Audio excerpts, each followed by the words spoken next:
I don't know. I don't quite know yet. There's a few opportunities coming up. I have applied for a research position, but it's purely academic. I don't know if I want to just do that. And also, I don't know if it's shortlisted yet. But then my supervisor emailed me just yesterday with a part-time research fellow post that's coming out of Warwick. So that was quite appealing. Yeah. So I might go for that, and then I can keep on nursing post as well. And it just kind of keeps a few opportunities open. So my clinical role is but of course, once you've done a PhD, you want to be progressing, don't you? Yes. You want to be applying what you learn. It's hard though to Really want hard. to balance those things. Like I still do shifts on the wards, like I almost can't let it go. Like every now and again I do a shift on the ward, thinking, okay, that keeps me grounded, like I can still do that. Connected, doesn't it? But but it's harder to as you go forward to balance that. Absolutely. Get some food and drink anyway. Thank you so much for coming. All right, I'll just test this link with my daughter. Okay. I can hear it. Oh, can you? Oh, is that probably because we're not on mute? Okay, let me just. I'll text it with my phone. Yeah.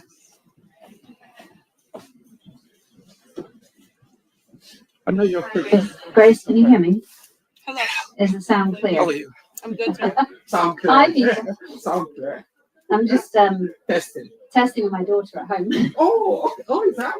Just to make sure it's coming through online. Yeah. Can you hear me clearly, Grace? There's no muffling. Can you see me? No, give me 1 second. Are you still there, Grace? Yeah, we'll ask her if she can see you now, and then I'll put the slide back up. Can you see me now? Can you respond? Can no one see you? No, we're testing with her daughter just to see how Okay, sound good, works. Talking. Yeah, I can see you. Okay. Can you hear me as well with the microphone? Hold on, I need to try another microphone as well. I cannot watch and text at the same time. I'm sorry. Too many questions. Sorry. Hold on, let me try this as well. I just need to try another mic as well, Grace. Hold on.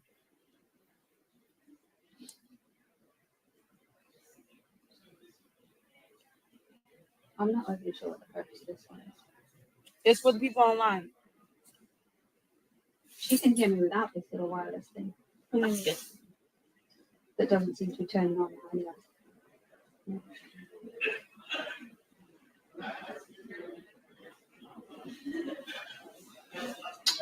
Yeah. Okay, well you can hear me with this one, right?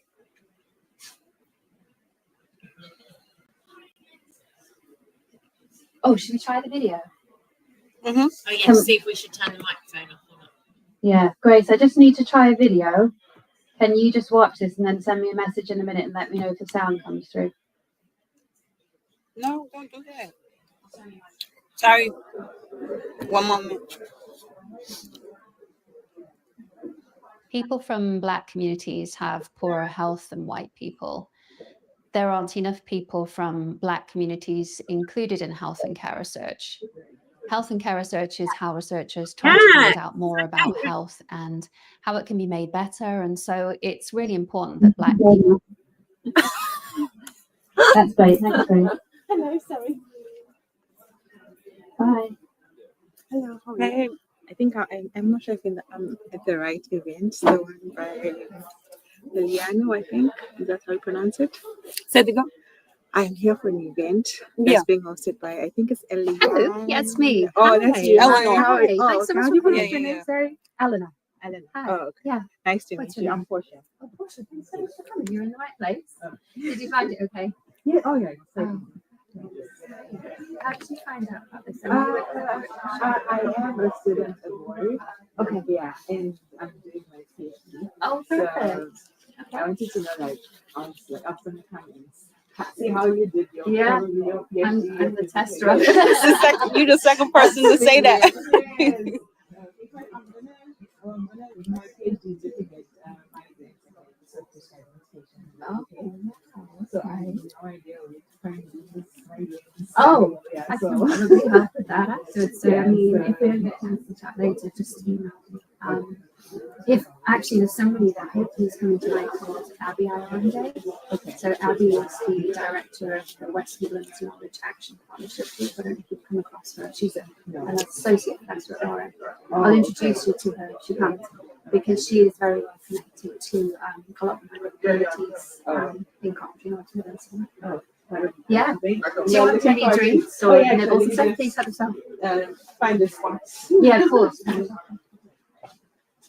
It works. Good. Okay. I cannot watch and text at the same time.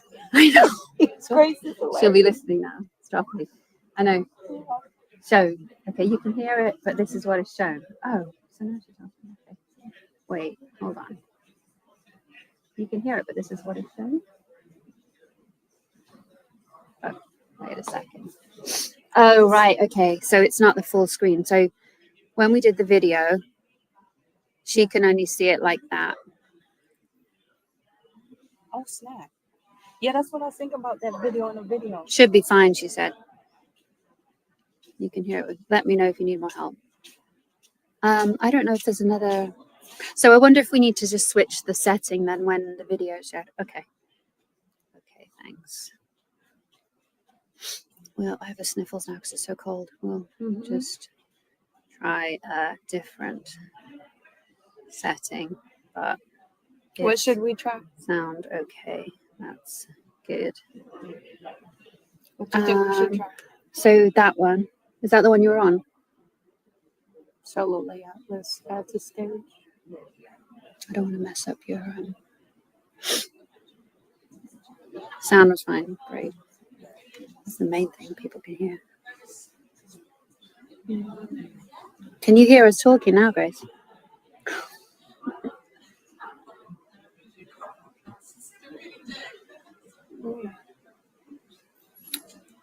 What does that one do? With this one? Grace, how does it look now? How does that look now? I think that just for the video. She won't be able to see me though, I think, will she? I think I need the little face thing. That'll work, so that'll work for the video.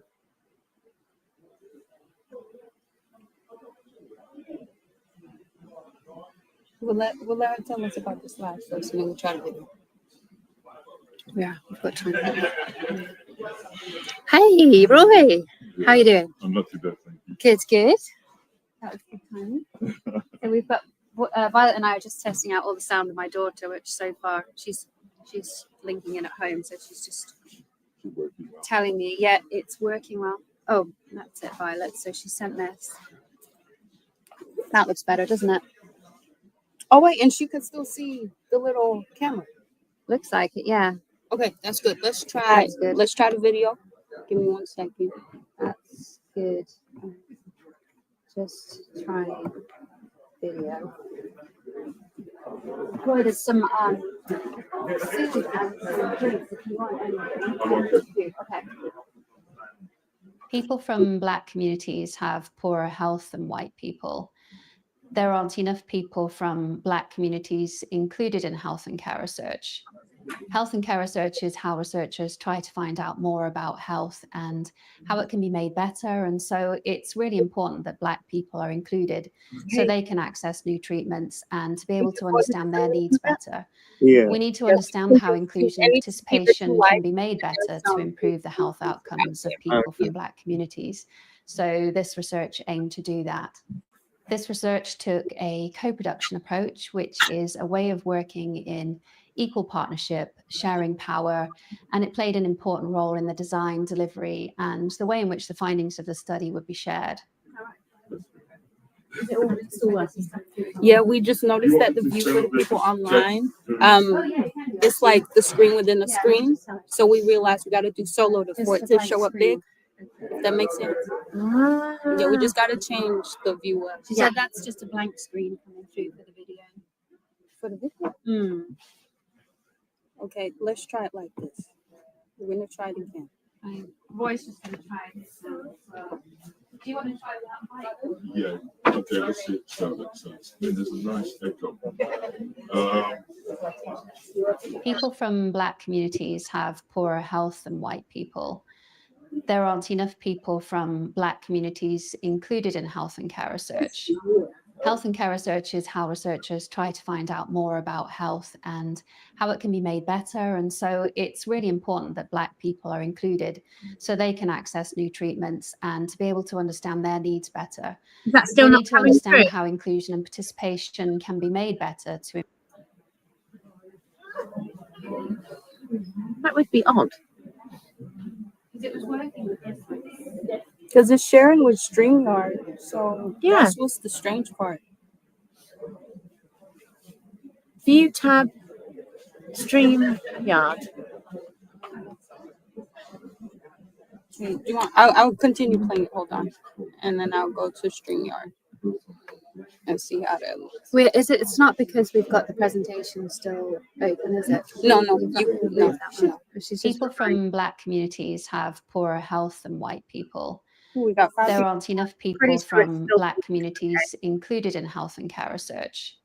Health and care research is how researchers try to find out more about health and how it can be made better. And so it's really important that Black people are included so they can access new treatments and to be able to understand. Have we got? Have you got a setting on your, when you go back to your StreamYard, Yes. have we changed a setting that means you can't see? No, it says you're on that screen. Well, how about if we? No, that's not. Yeah, I think that was it. That one. Maybe that's the best one to do. Because then you're small, but you still Yeah. see you in the corner. No, that's not how it looks. It is much smaller.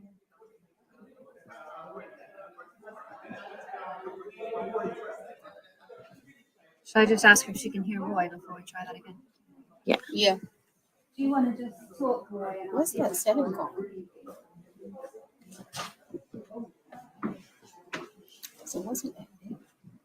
Oh, there's more settings.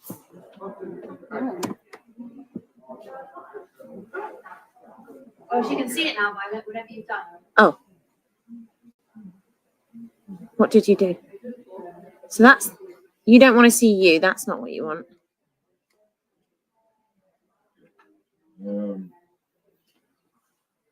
We're no longer willing to sacrifice our sons and daughters on the altars of ineptitude. We want to raise columns of empathy built on foundations of trust, polished and shining with compassion. We deserve a better death. Brown and Black NHS workers, the first 20 to die at the break of a pandemic, and we still can't believe it. Because this is the time for wells deep with courage to pour the balm and the healing and acknowledge past traumas. How's that sound? Okay. She said she can't text me. Violet, she says you can see that, but it's like a smaller screen. So I'm just waiting for her to say if she can hear Roy. I'll keep going until she's Fine now. yep. Stop referring to us as hard to reach. Like we only come out when the full Yeah, moon. She can hear Is us. it clear? Is it clear? Yeah, Can you hear the words? Can you see me? Stop referring to us as hard to reach.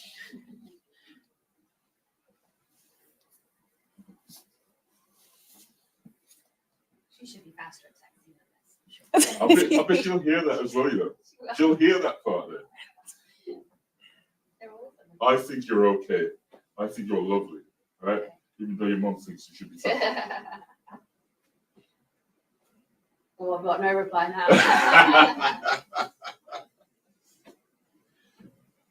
I mean, if it's been picking up, I'd say so. She said that she thinks. Do you want to try the mic? Okay. Just trying with mics.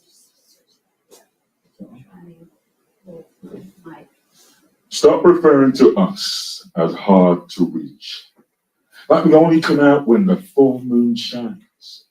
Like our skins, like chameleons, merge in the background. Like you need a trail of crumbs, of hard dough bread and bun to find us. Like we only rise at night, like. So we'll use the mic. I'll be a bit more relaxed.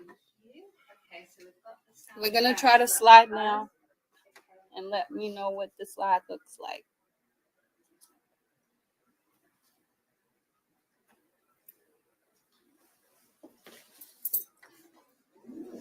We've got a good crowd building up outside. Oh, that's all right. That's not dramatic.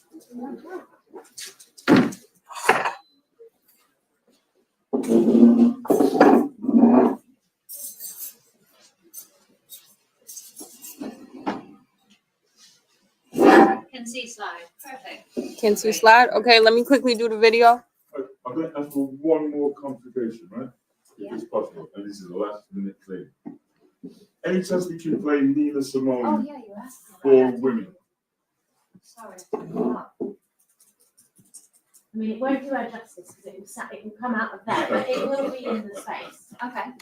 How do we do that? If you just put it on a YouTube video, the same way you just open it. Just let us know about the video, then we'll do the Nina Simone. Yeah. Grace should just let us know about the video. So, will that be okay? People from Black communities have poorer health than white people. Okay. There aren't enough people from Black communities included in health and care research.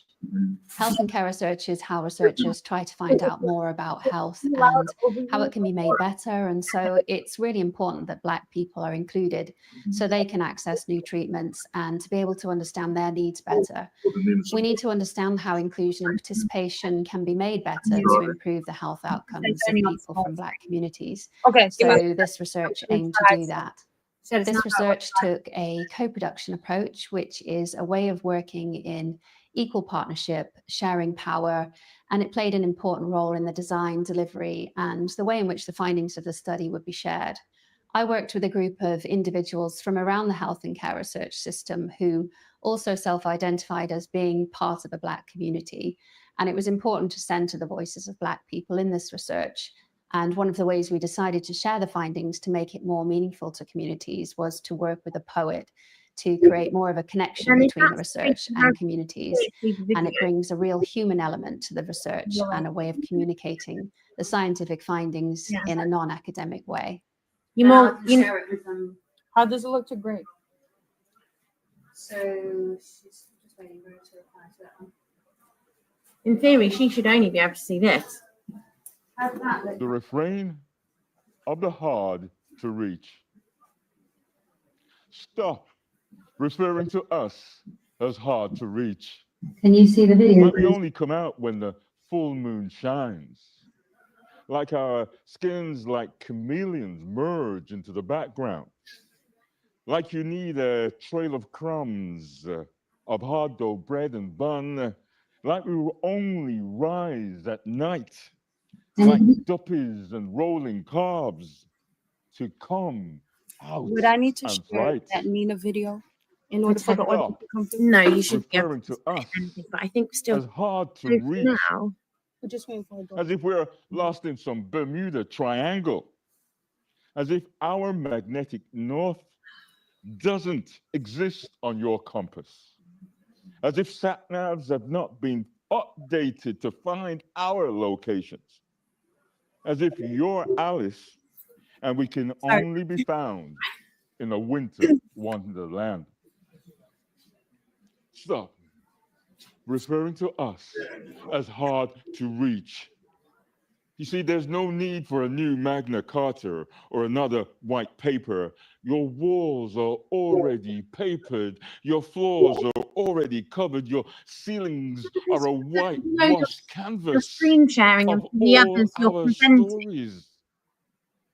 Just ask Me. Lucius, Septimus, Severus, John Blank, Ira Aldridge. People from Black I suppose your communities priority included in video health is and that the care people research. sat here, Health and care research is how So even researchers if try to find out more about they can health only hear and it how on it the can other be made side. better. And so it's really important that Black people are included so they can access new.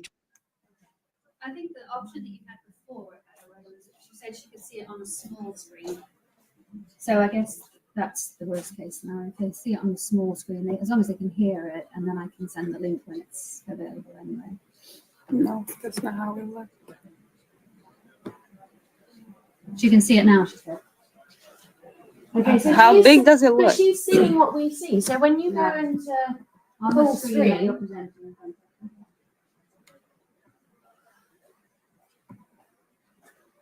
she can't see that. Wait, hold on. Let me play it from the other tab so we can. Oh, yeah, she can see that now, whatever you did. That's better, she said. Okay, wait for the sound to come through. People from Black communities have poorer health than white people. See it, then she must be able to hear. There aren't enough people from Black communities included in health and care research. Yeah. Health and care research is how researchers try to find out more about health and how it can be made better. And so it's really important that Black people are included so they can access new treatments and to be able to understand their needs better. We need to understand how inclusion and participation can be made better to improve the health outcomes of people from Black communities. Then if you want So me, this research aimed to do that. just open This and research took a co-production approach, which Okay. So that option is the best Sorry, one. let me just take this back. so yeah. Just open another YouTube tab. Yeah. Do you remember what you did for that? Yes. That was the best option. Let me quickly look at it. Yeah, I do know. Yes. The question is there going to be a really annoying advert? Nina Simone, what song is it? 4 women.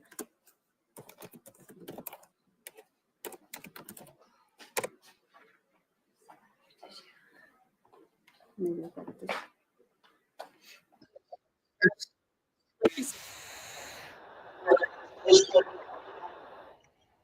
Might be able to, if you make sure you pause it, You shouldn't come back with an ad. Should. You're right. come back. In the theory, but if in doubt, mute it quickly, let the ad play. How does that sound too? Grace, please. Oh yeah, sorry. Let me take the video.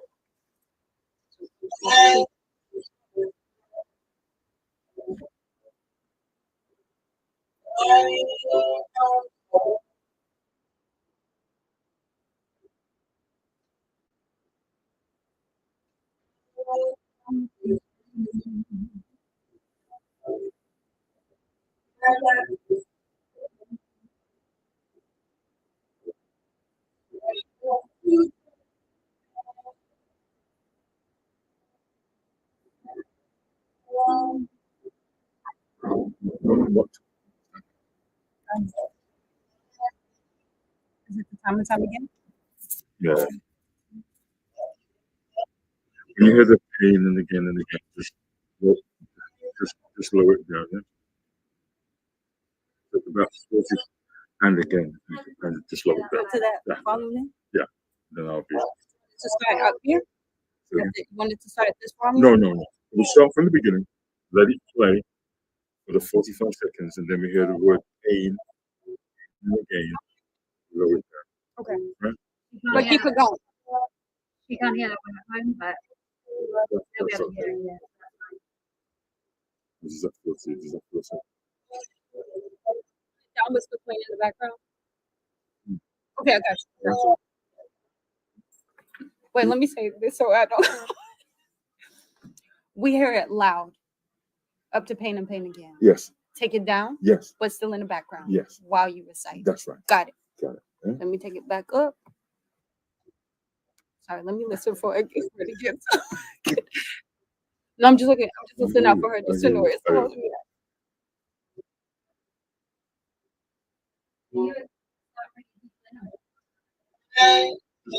Just another few minutes.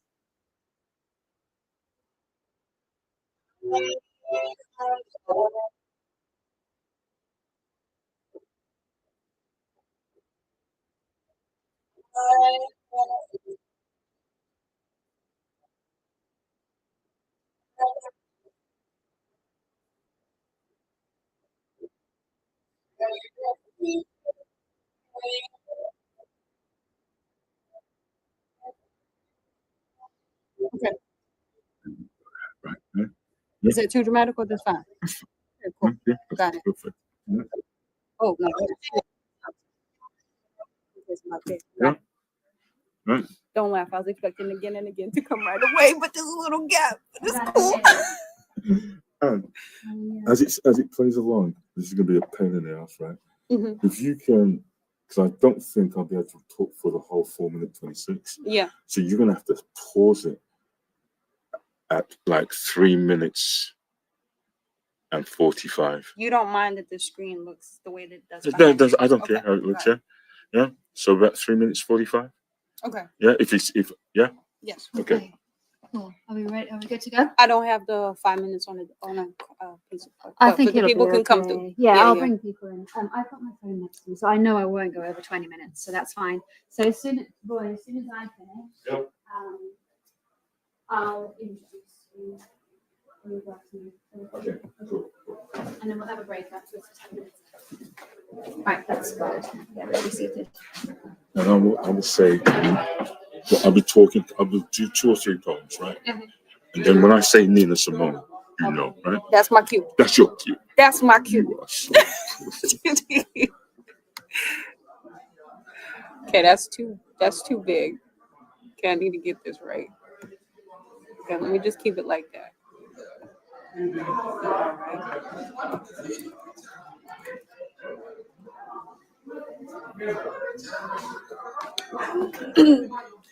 Where's my water?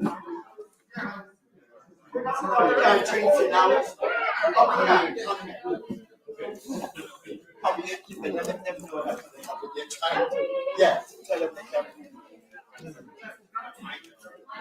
Hello.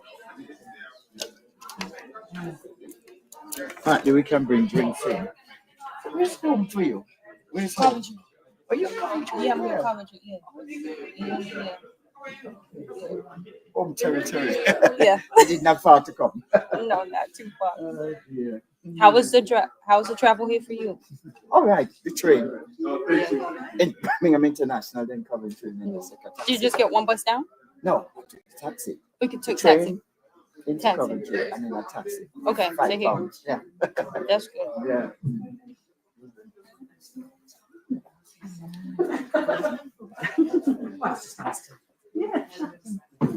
Eleanor.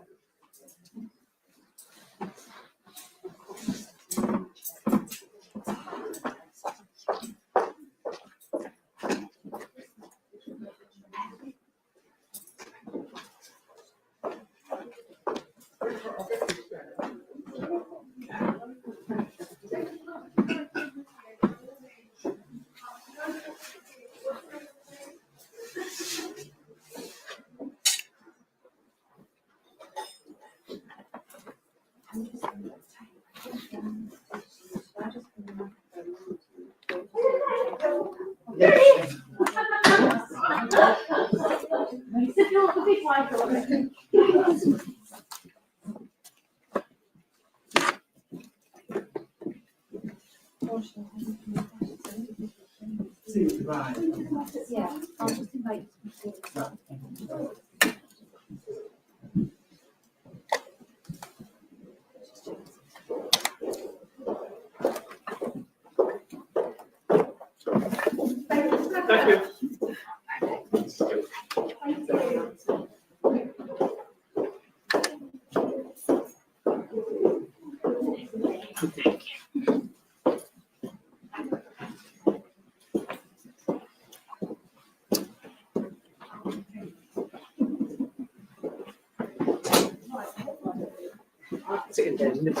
Yeah, very nice.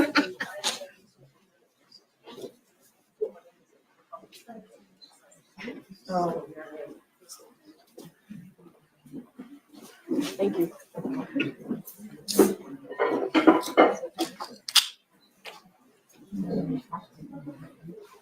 Can you move the slide forward? Can you move the slide forward? Thanks.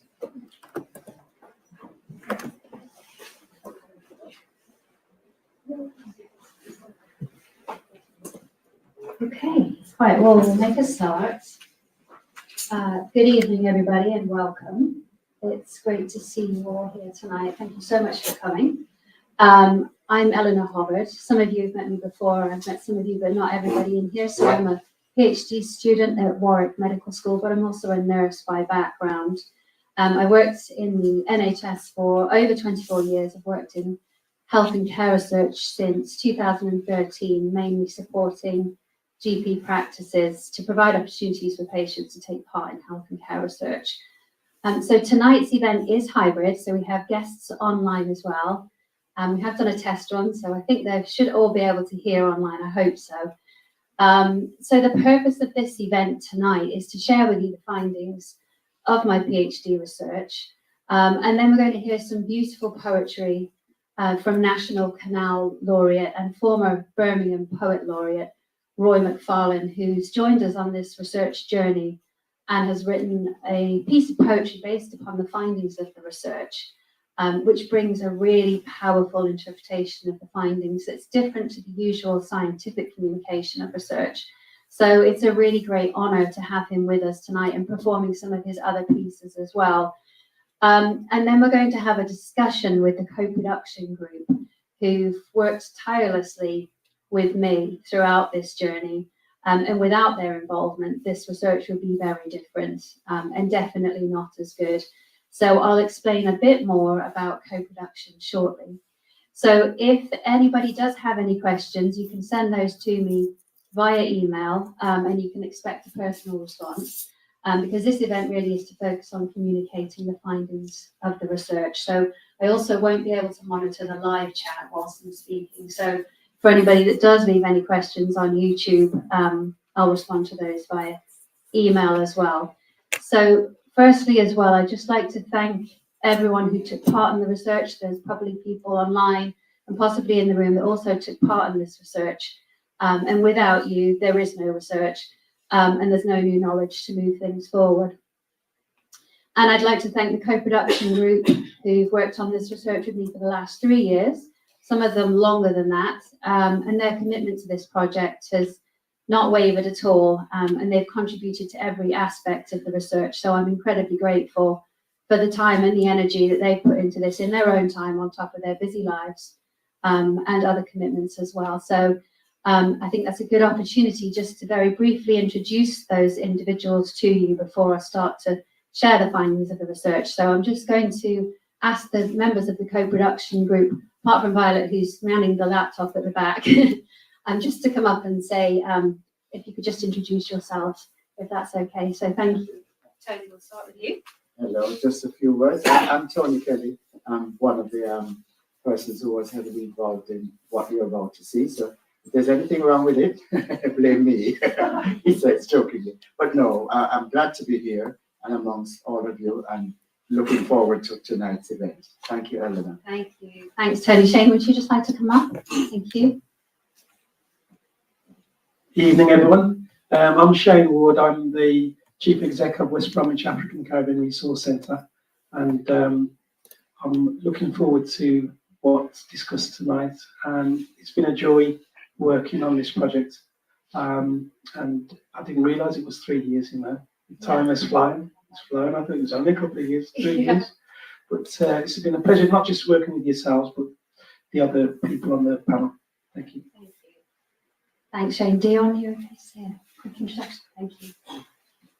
Hello, my name is Dion Sandy. I'm one of the public contributors to this. It's been a really good journey, that whole process of co-developing, co-designing, and to be in a space where your voice matters, like you've been heard. So not only do you have a space to share some experiences, but actually reflect on what this means as a community, a diaspora. So it's been a really good, good journey. Thank you, Dion. Thanks so much. And Lorna? Hello, I'm Lorna Hollywood. I'm a nurse as well. I teach nurses and I'm also a part-time PhD student. And I am super grateful to have been part of this project because it's enriched my own research. It's helped me become part of some new communities, which I've been so grateful for.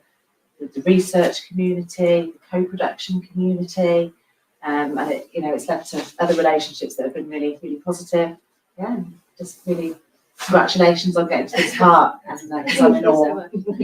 Thank you. And I shall introduce Roy shortly when he is about to perform.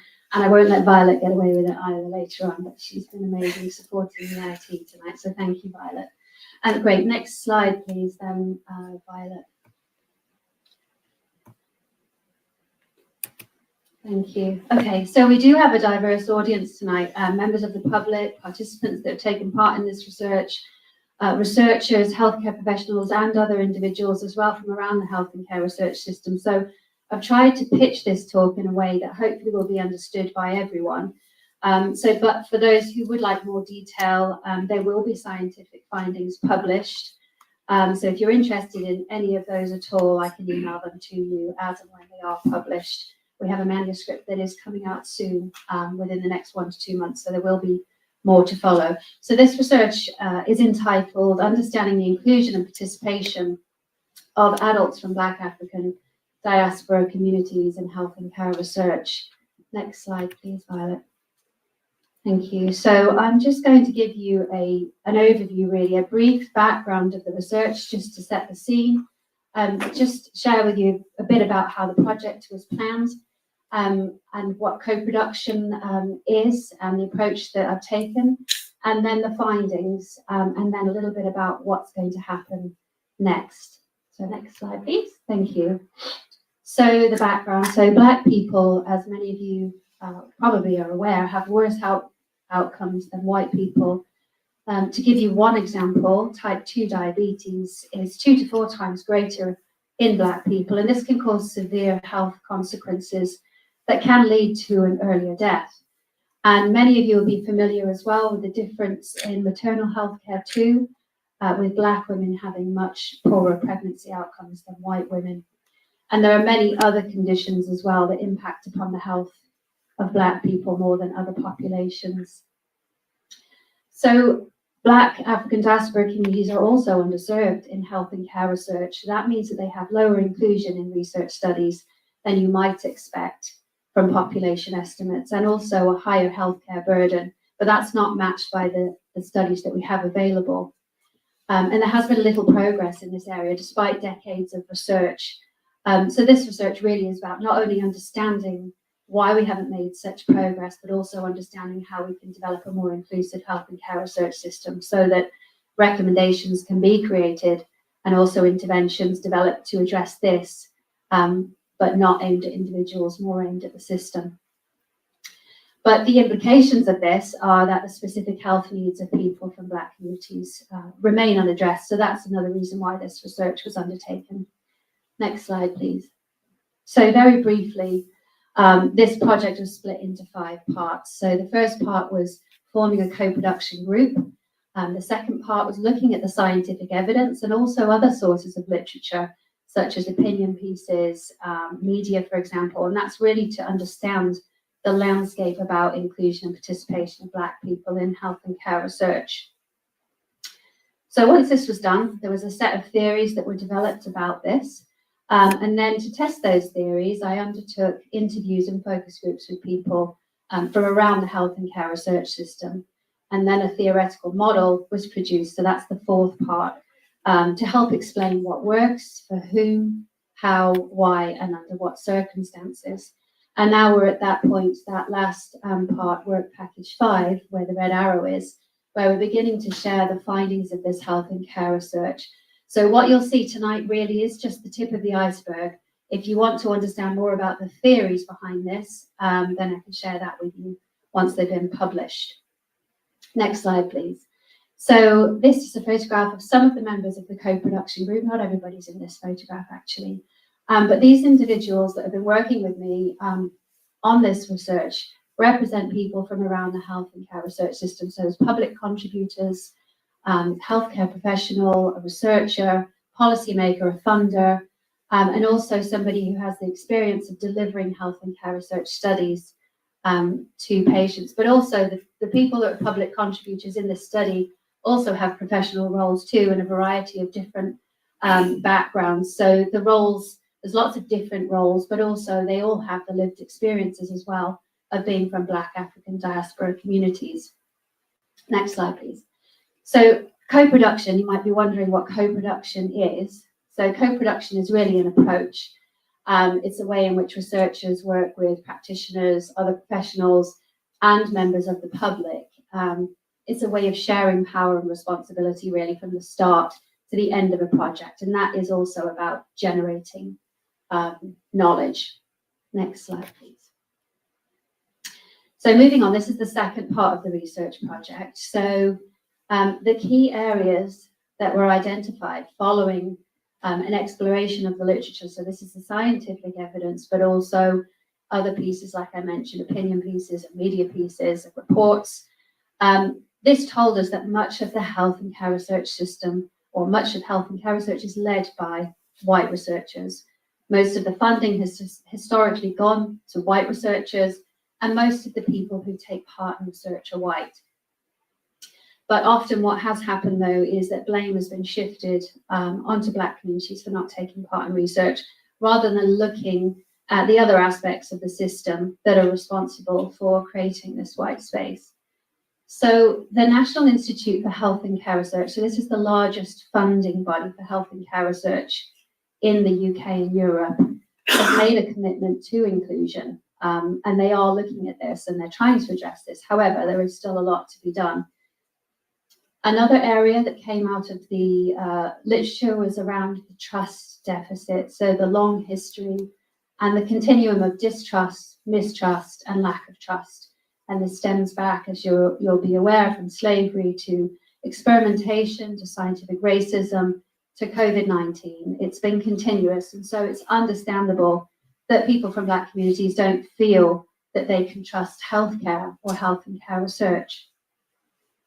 And then a third area was around implicit and complicit bias. So these are about the attitudes, the stereotypes that go unchecked and are formed about people from Black communities, but also the institutional norms. So that's the behaviors, the conditions that you find in organizations and in teams that uphold something called complicit bias. So that's where you get a lack of acknowledgement or a lack of response, choosing to ignore exclusion or racism or policies and practices that also exclude people from taking part in research. And then also that fourth area includes the lack of relevance of research to healthcare needs of Black communities, and that affects their inclusion.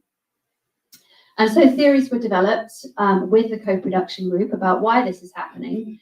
And so these needed to be tested really with people who work in the health and care research system, and that included people from Black communities who have the experience of taking part in research, but also those who've never had the opportunity or never taken part in research. And that was really to understand what was coming through in the literature, if this is actually the case. So I undertook 30 interviews and 4 focus groups. And these were done with people with different roles around the health and care research system. So you can see there were community leaders, health and care researchers, healthcare professionals, faith or religious leaders, ethics committee members, funders, policymakers. And then in the middle, we have people from Black African Diaspora Communities who may have taken part in research or may not have. And the red arrows indicate that in the interviews that I did, most of the people that were interviewed that came forward were healthcare researchers or healthcare professionals. And also the majority of people that also came forward working in the system actually also self-identified as being from a Black community. There were a few white people that took part in this research, interestingly. Next slide, please. So from these interviews and focus groups, the findings were grouped into another 4 areas. And this was around performative organizational cultures. So these performative organizational cultures really are preventing relationships from forming with people from Black communities. And there was a lack of confidence that came through in some of the views from people I interviewed, and also had discussions within focus groups around the current training within some organizations around topics like cultural competence and equality, diversity, and inclusion initiatives. And there's a real desire for more value to be placed upon strengthening ties with people from Black communities with researchers, and making sure that researchers are being encouraged to widen their networks to avoid working with the same people or the same groups, which is what's happening, which may feel more comfortable to researchers. So there's also a number of other factors that are preventing relationships with Black communities, such as time pressure on researchers, tokenism, ivory towerism. So that's where researchers resort to the easiest option for recruitment. But also what happens then is that they remain disconnected from communities because they're working within the boundaries of universities or privileged institutions. So that requires changes to policies and practices. And then we have capitalism versus humanism as another key area. So capitalism is generally understood to be about making money, producing services, which of course is important to our economy, but also to the life sciences industry. However, there are views out there that there's an imbalance between that and humanism. So that's the human element of health and care research. So humanism is more focused on the value of human beings and that every person be treated with respect. It's about improving lives, both individual and society as a whole. And what I heard in interviews and focus groups was that many people from Black communities would like space to be heard through sharing their stories and experiences of cultural trauma and healthcare. And that can provide feelings of empowerment, feeling seen and human. Though individuals also told me that they want to see these stories used to create positive action and change. People working in the health and care research system who are also from Black communities would like to see senior leaders held to account for creating racial equity in teams within organisations and healthcare and within the health and care research system itself. And findings showed that people from Black communities feel that the human element of health and care research has become lost really in the processes and recruitment targets and strategies. And then we had factors that affect the lived experiences of people from Black communities in research. So some people told me that not participating in research is a form of self-protection for some people from Black communities because they feel they will be excluded anyway, or hurt, or not understood. And that might be a conscious or an unconscious decision. But this has also resulted in a strong narrative by researchers and those also working in the health and care research system that people from Black communities are hard to reach. And that's been a harmful narrative. And it also impacts upon how people from Black communities see themselves as well. Narratives can shape, so much, including identity. And then the fourth area is around creating an inclusive health and care research system. So researchers, some of the researchers I interviewed want more space and more openness to talking about racism, to alleviate the fear and discomfort of making mistakes and turning those into opportunities for learning. And this also really matters to people from Black communities, that these discussions and reflections they happen. Otherwise it results in silence and behavior that ignores racism and racial discrimination, and then no action happens. Researchers would like to see more time, resource and value placed upon patient-public involvement, and that's around prioritizing relationship building. And individuals from Black communities would also like researchers to become more familiar and visible within their communities, working with them. Next slide, please. So just to illustrate those four areas a bit better, in relation to performative organizational cultures, you can see the quotes here. There was a sense, one researcher explained that sometimes those who undertake patient-public involvement roles, so that's where researchers are working with the public and involving them in the design of research, that these individuals can sometimes also get asked to take on equality, diversity, inclusion roles. And these both consist of big workloads. There's a lot of relational work involved, but there's a real sense that this work is often undervalued. And as the other quote says, public involvement can sometimes be seen as a tick box exercise, questioning if it's really valued by researchers. And what this person's saying is that because of it being undervalued, researchers do whatever is quickest and easiest. And sometimes that might mean working with the same people and not bringing in fresh perspectives. Which it can also be related to time pressures placed on researchers to get their grant applications in quickly. Next slide, please. And so this area here that I briefly mentioned before, capitalism versus humanism, This is around the conditions of the health and care research system that really emphasize a focus on achieving targets and numbers, and that human element of research has become lost in the processes and the strategies and targets. And this can create additional pressures on researchers.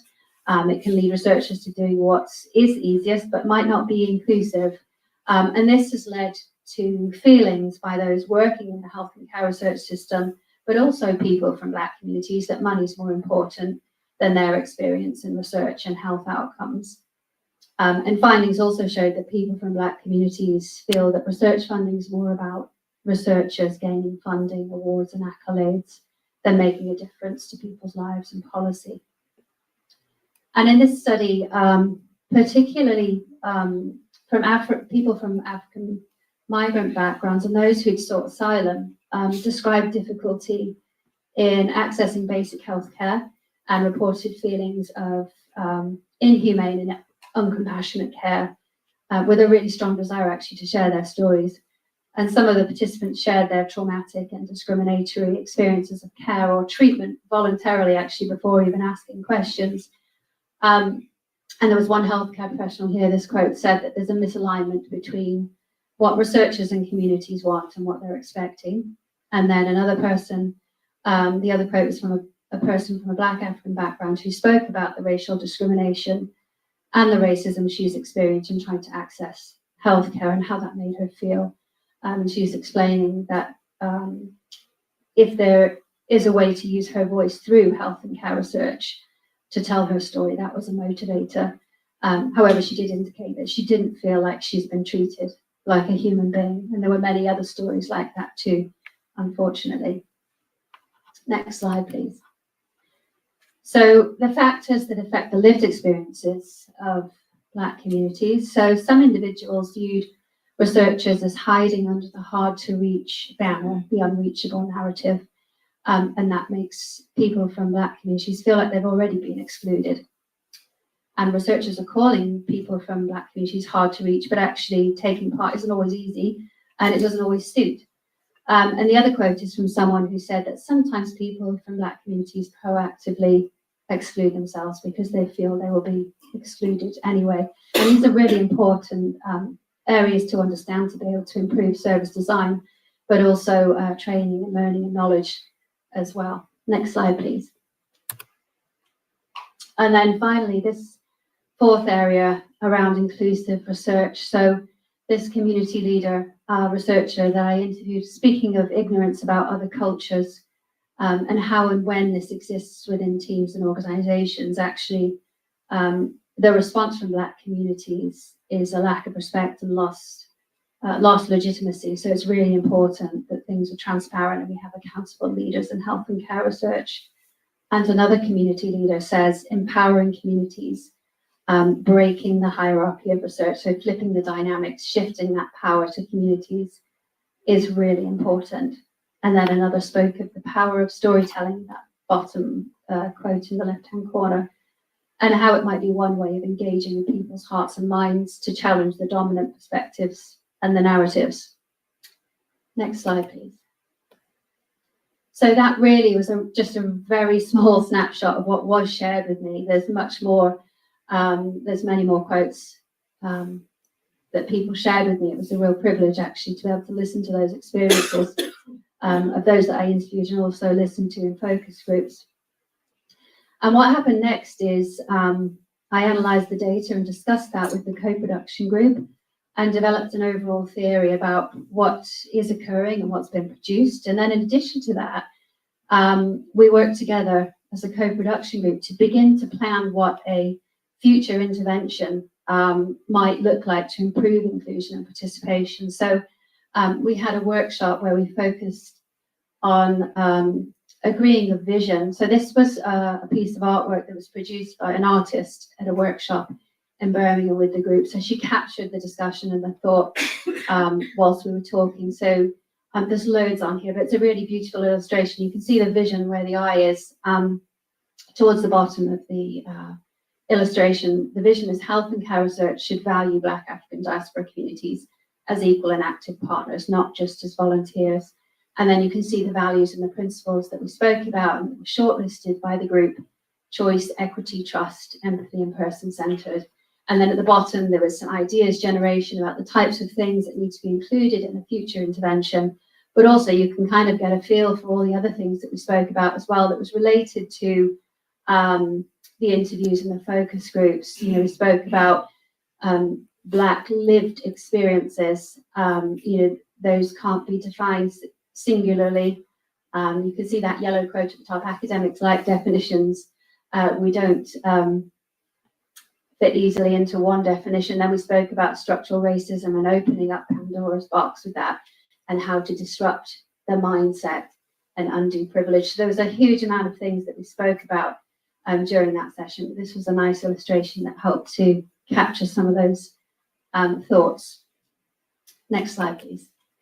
So there's a whole lot more to come. And I don't have time to go into a great deal of detail tonight, but certainly I can share more as it comes out in publications with you if you're interested.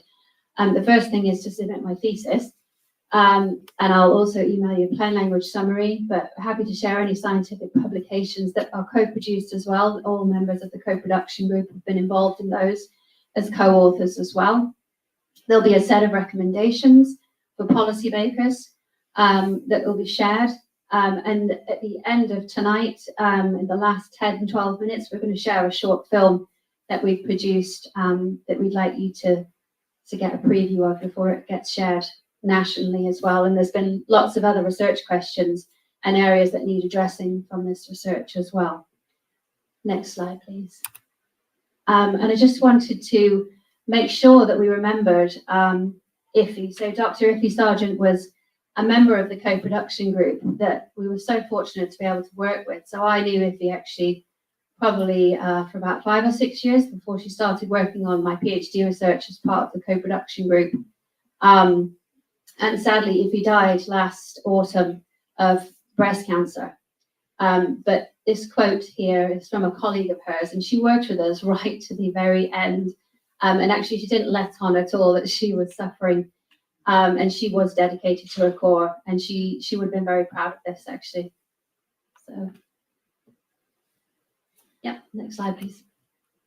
And just finally, acknowledgement. Sorry, that threw me that last slide because we're very close to Iffy. Thank you again to everybody that took part in the research, to the research team, my supervisors, the co-production group, and also there was support from an academic support librarian, a project advisory group, and I don't know if Gina is online, she might be, but special thanks as well to Professor Gina Higginbottom. She was one of my mentors, and also Jane. Jane's here as well. She was my clinical supervisor. And that's it. Next slide, please. Thank you. So thanks, everybody.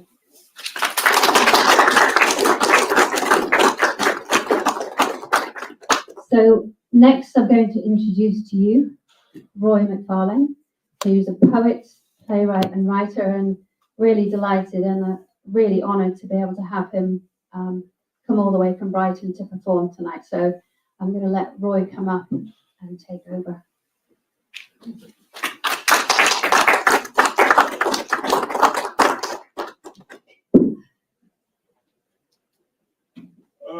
Good evening.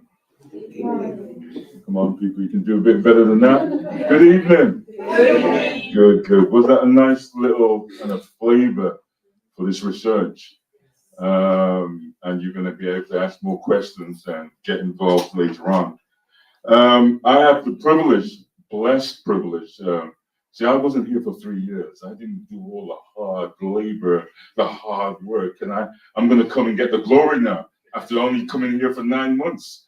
But my role was to just sit in some of the meetings, listen to the conversations, and look at a few things and come up with a few poems. Some of the poems are still in process. So what you're going to get from me over the next 20 minutes is a couple of poems that are connected to the research. And also I have a collection that came out last year, and it just seemed apt that a lot of the poems are a reflection, especially on my mother, who was going through ill health. And you'll understand when I will refer to a couple of those poems, right? I'm also blessed to be in Coventry. And I'm going to call up a brother. Well, I'm not going to call him, he's just going to wave. So I'm a former Birmingham Poet Laureate, but there is a young Coventry Poet Laureate in the room. No more, the wonderful, incredible John Bernard.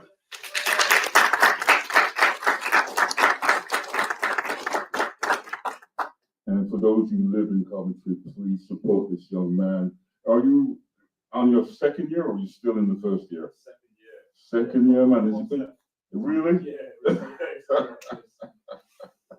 So we've been on a journey together, and it's really blessed to see you in that position. So well done, my brother. Yeah. So let's start off with a poem. In fact, let me start off with a poem about Coventry, right?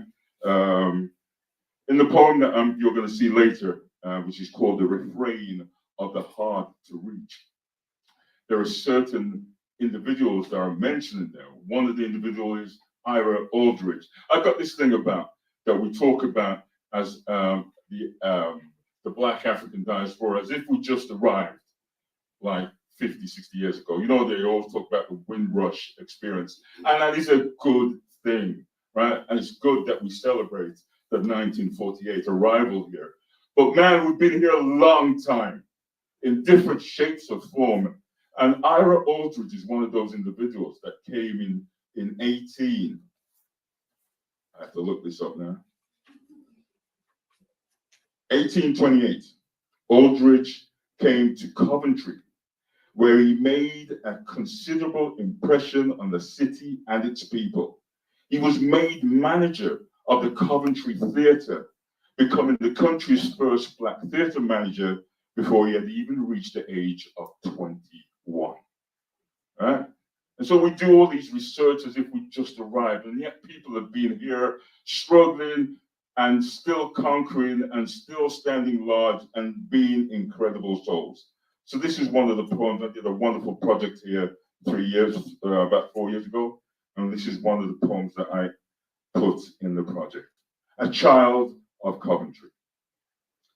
I live in the hallowed walls of the Belgrade. I walk the streets of Coventry, cobbled stones hidden under tarred lanes. I walk amongst the three spires, still dominating a modern skyline. I'm caught up in the ring road, Dante's eighth circle sent to Coventry. You gotta understand that. Anybody been on the ring road around Coventry? Lord, man.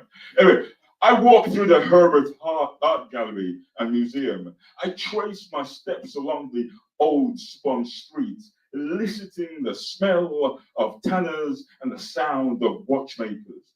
I walk among the ruins, a reminder of a man's brutality, now a city of sanctuary for tired feet running from tragedy. I live in the heartbeat of a diverse community. I live in the music of languages falling around me like rain. I live in the two-tone sounds, keeping everything under a trilby, wearing the warmth of a blessed people. I walk hand in hand with a young generation, bounce to the beat, blasting from Godiva's festival, dance all night under the carnival of light. And I pray in the hope of a place of peace and reconciliation. And I cried in the chapel of consumerism, upper precinct, between the boarded up windows of BHS, a blue plaque dedicated in my name. I am Ira Frederick Aldridge, a child of the sun, black my countenance, yet I stand before you in the light of my soul. Thank you.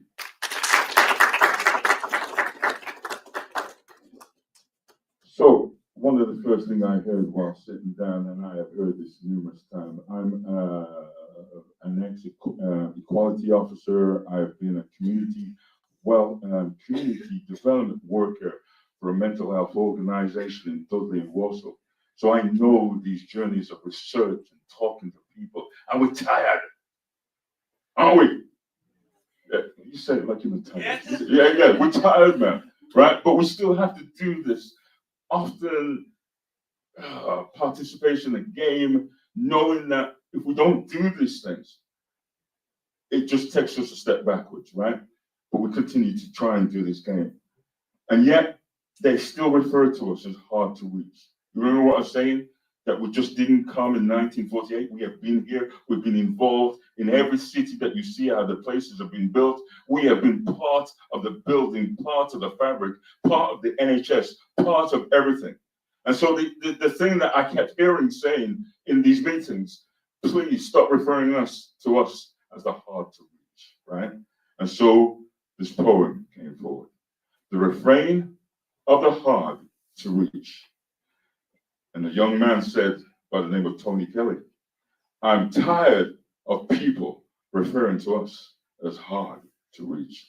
I shouldn't call you young man. You're a sir, man. You know what I mean?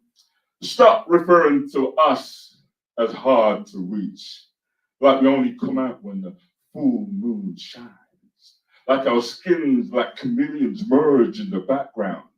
Like you need a trail of crumbs of hard dough bread and bun to find us. Like we only rise at night like duppy and rolling calves to come out and fight.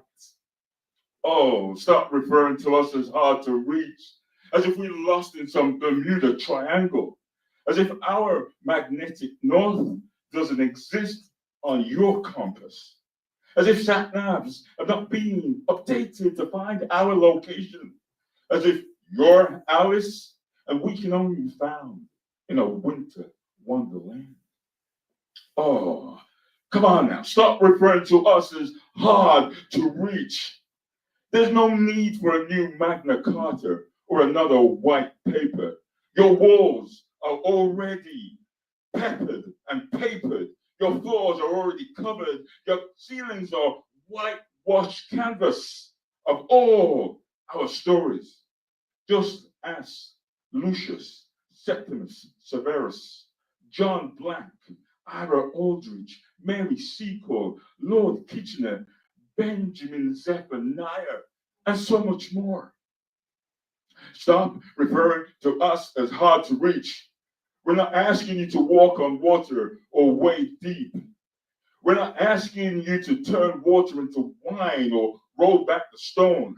We are alive. We rise early in the fold of the morning. We're in the corner of your eyes as you rush to work. We are the same people to be found in the edge of the night as you return back home. We're not asking you to walk a long distance because we can simply be found in the land of love your neighbor. You can walk through the doors of when you cry, I cry. Or enter the clearing where 5 loaves and 2 fishes is more than enough when served with love. Love that knows no boundary, no heights, no depths, no lengths to find. He, she, or they, wherever they can be found. Oh, please, please, please, stop referring to us as hard to reach.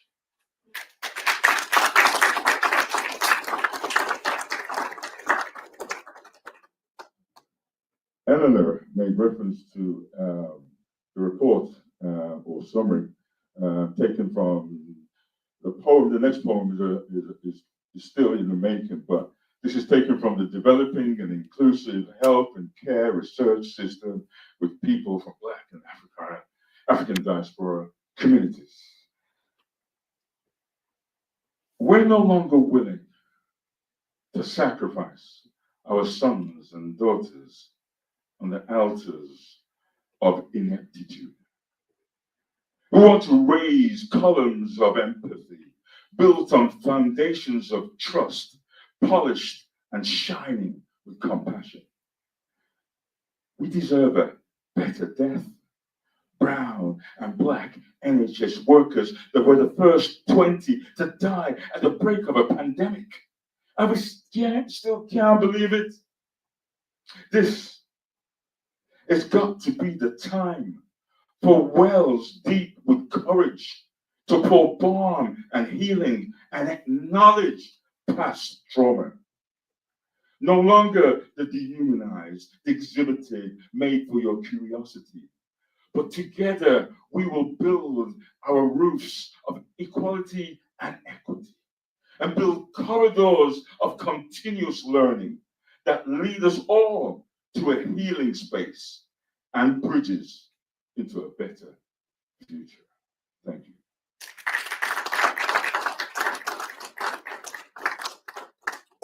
Okay, this is my third collection. I've been blessed over the last 6 years to have 3 books out. This one's called Living by Troubled Waters. I do have some, in case you are interested to buy one of these. Right? I do not have them card tingy.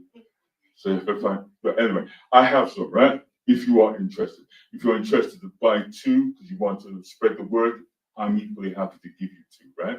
All right. Yeah. All right. Okay. There are many stories here, and I wanted to look at over the last 400 years this idea of living by troubled waters. The Caribbean is set in waters. This isle is set in waters. We come here, and it's often we are troubled by waters. It is metaphoric as well as it is real. And I want one of the stories in connection to what we're doing is there's some stories here by my mother. My mother was an incredible, beautiful, powerful woman who made me the man that I am. And she told me so many stories.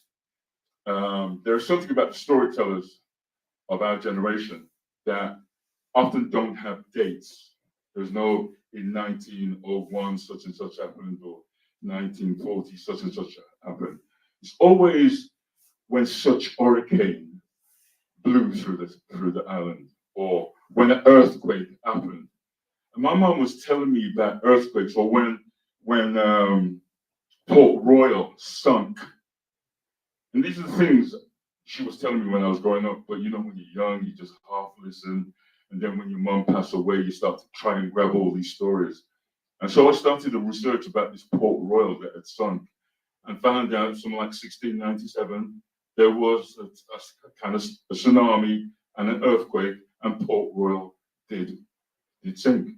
She talked about an earthquake that nearly killed her somebody who would have been my grandmother, who was a mother. 1907 or something like that was the earthquake. And so these are amazing storytellers. But what I want to talk about my mom is her fear of health and hospital and people like that. She would not have been able to come to a gathering to talk about reports or be questioned because she didn't believe. She felt that she was a guinea pig oftentimes. She felt that somebody was doing her harm and such the like. And I'm going to give you an example. After 3 bouts of cancer, on her 3rd visit to the hospital, and this was 2013, New Cross Hospital. And after she saw a scan and a report on her lungs, my mom says, "I'm not doing this no more." And this is what happened. Listen.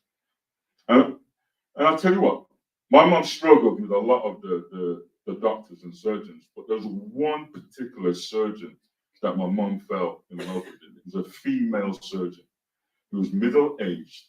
But this female surgeon, every time my mom stepped in, she would stand up and say, "How are you, Mrs. McFarlane?" And it was that kind of love and respect for my mom that my mom would allow this woman to do anything to her, because that woman had so much respect for my mother. But many times she found herself in other people's position, and straight away she would say, "My spirit don't take them," and we'd have to walk out. A lot of you know what that means. My spirit don't take them, right? So here we go. During those moments when the house stretched and sighed, Mom would say, I see you, and God see you, O Beelzebub, and rebuked him in unknown tongues. She always talked at the devil in the neat folds of the house, on the wings of disasters, and proclaiming, God is good. I saw no reason to question her daily conversations with conspirators, spirits, and bugs in the corner rooms. I was always safe in her world and loved in this world. It's only now, after the visitation of friends, sleepless nights, her third bout of cancer, I intervene and apologize as she tells the doctor, I know what you're doing, and the Lord sees and knows all that is done in the dark. That's my mom. Right? Didn't trust medication, didn't trust medics. She always felt that they were doing something in secret, and always felt that she was being experimented on. And that is because she had a major operation in 1964 or 65 where they did a terrible cut on her throat, opened up her throat and left her with a major scar on her throat. And to this day, she thinks they experimented on her in that operation that she has on her throat. So she had a total distrust for the NHS. Right? Okay, I'm going to finally finish on Nina Simone. I'm just going to play her for about 1 minute.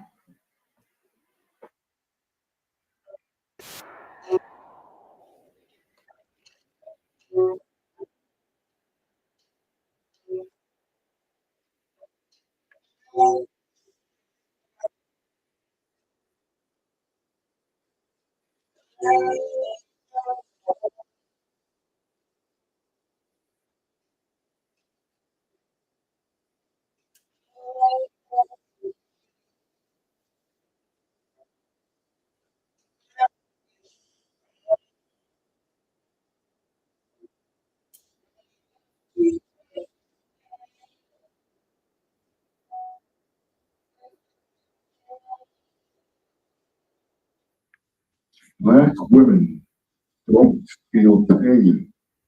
A British doctor, Benjamin Don Mosley, claimed that Black people could bear surgical operations. To drive home his point, he added, I have amputated the legs of many Negroes who have held the upper part of the limbs themselves. My mother knew that lie as she lay in a hospital bed. Throat butchered, they took away her singing voice, which conjured trebles and quavers. The beats on the page translated into the sounds in the air. They took away her femininity. They took away her dignity, leaving her with a scar like a fig sliced open. She would cover in the summertime the stigmata of her loss.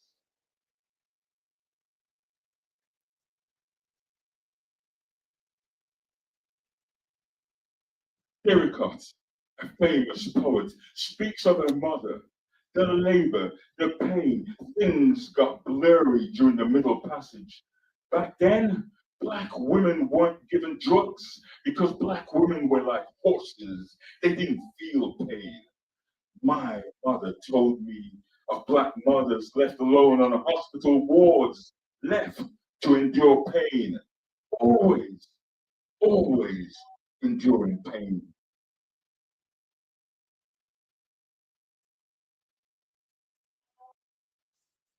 My daughter is studying to be a midwife, and we're driving in the car, and she's talking of university, boys and freshers week, playing ghetto golf with Meyer and Zubika, talking, the girl them have always got my back. And as we drive, we battle for the control of the radio, and she says, Dad, you're always listening to the news, you're always listening to Woman's Hour. Suddenly she hesitates before she turns the dial when she hears Black Women are 5 times more likely to die as a result of complications in pregnancy than white women. We look at each other. A Black woman discharges herself after being left alone at the loss of blood. Nina Simone was singing volumes of pain. Black women with Black skin had to be strong enough to take the pain inflicted again and again.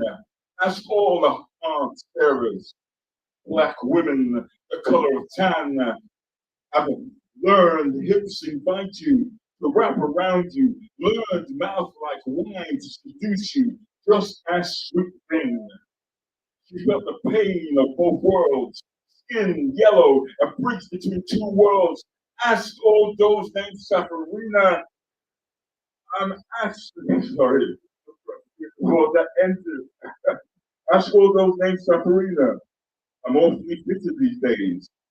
Written in the pores of brown skin. Ask all those named Peaches. These Black women don't feel pain. Thank you very much.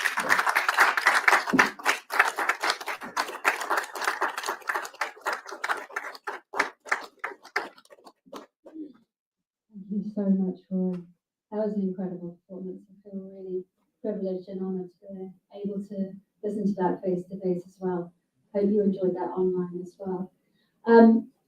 So what we're going to do now is just have a quick 10-minute comfort break.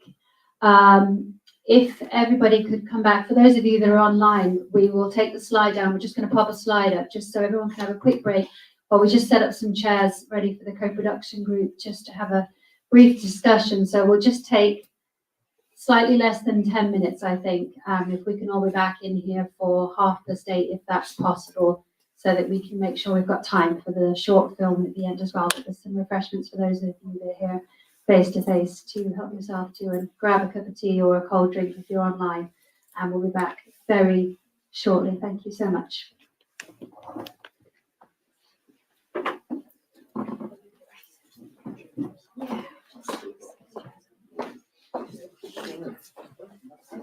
I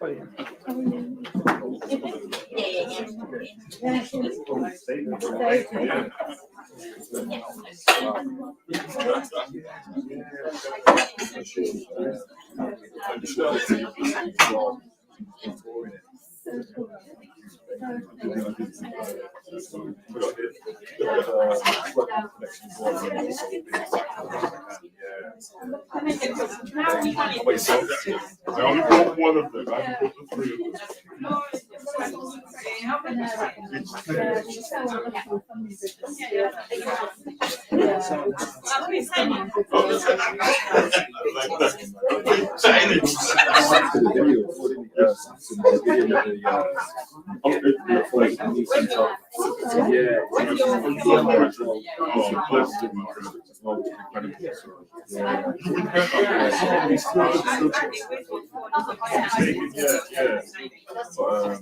It's an official premiere, and now they come for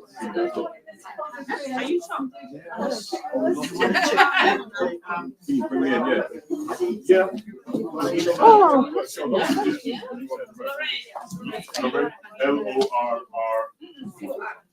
LORRAINE.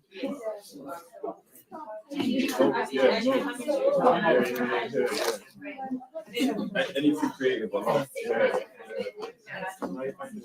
Good, really good. Are you seeing me at this end? Looks a little dark, doesn't it? It does. It was a lot brighter before. I need to ask her about it. Georgia? Yeah. Georgia. Yeah. You're right. It looks a little dark. All the lights were on. The light, I haven't changed All the any lights, lights. they haven't changed. They haven't. No, but I can get give me 2 seconds. I'll be back.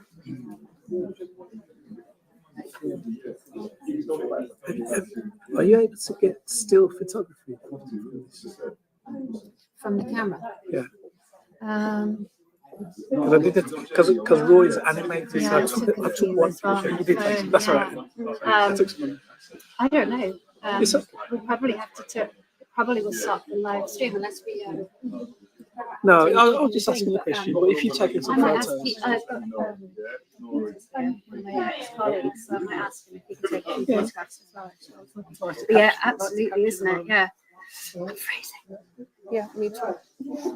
It is.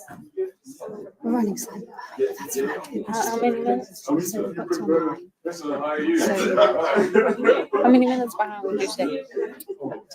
10 minutes. Okay. Do you want to come up for that, or do you want to stay? How long do you want the discussion to be to fit in that video? I think if we keep it 10 minutes, by the time everybody comes back in. Yeah, let me put that slide back Can up. you see how many people are on? Yeah, it kept fluctuating. Hold on. 10. At one point, we had about 15. Yeah. How many people we expect online? About 60, I think you said? Or more than that? There 20? was 51 responses. So I figured there'd be quite a few dropouts, last minute. You said about 32 face to face and about 16 online. Good. Yeah. It's not too bad. And you always. You probably saw me like zoom out because when it was at like about 14 and it dropped to 11, so I just quickly checked if there were comments like they couldn't hear or something, and yeah. Is there a slide after this one? How many slides? No. So Okay. yeah, so there's that. There's actually no more slides, so we can. Thanks for inviting me. I'm Lorraine. Yeah, very good. I took time to locate the place. It's not cathedral. Cathedral. Sorry, I know. It's hard to find, hasn't it? Yeah, people got lost. Yeah, but at least I got here before it started. But yeah. And people were telling me different directions. I'm like, no, the cathedral is this way. No, it's in front of Barclays. Bank is over there. Cathedral is. Oh no. But yeah. You made it. Now I know. Yeah. Did you enjoy it? Oh, I was very good. No, I'm also the big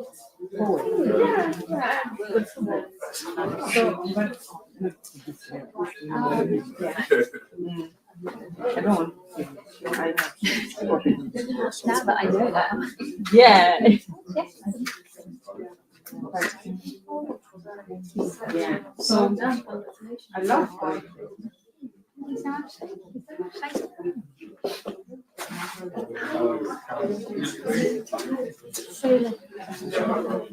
as simple as that. And easy. How far does it stretch? It blinds the people watching is the problem. So How far does that light stretch? but if I put it in the middle, it blinds all the people sitting. I got you. Okay. Is it really that dark, or is it just that it looks so dark because it's on our screen tiny? The people look. We need some front light. No, it's not too bad. Let me see with the light off compared to with the lights on.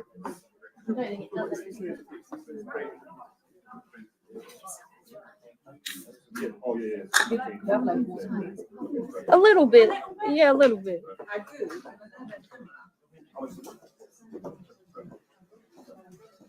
Yeah, I think it's all right, Georgia. I think What we it's okay. need is front lights here, don't we? Yeah.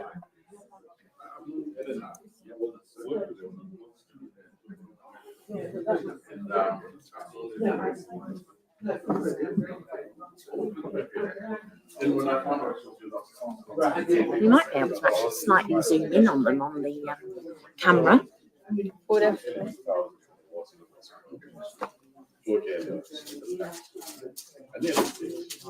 If you can. Oh yeah, yeah. Wait, I think. Yeah, let me try it off actually. Just try just the camera.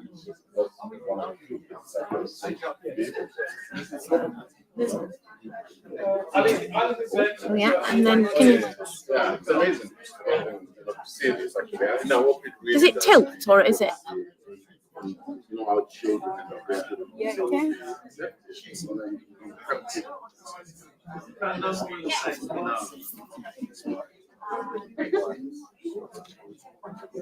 Harder than that, you know. And then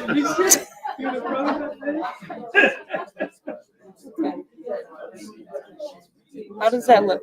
Yeah, that's definitely better, isn't it? Yeah. So, which one? Yeah.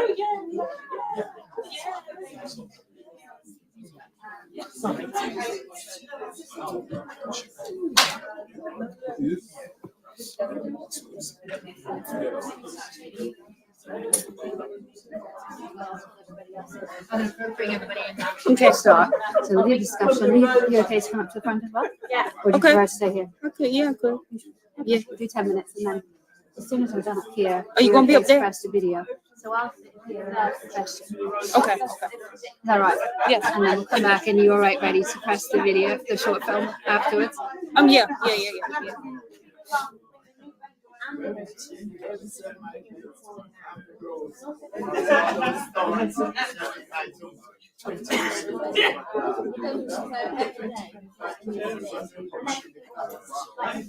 So here in all these stories,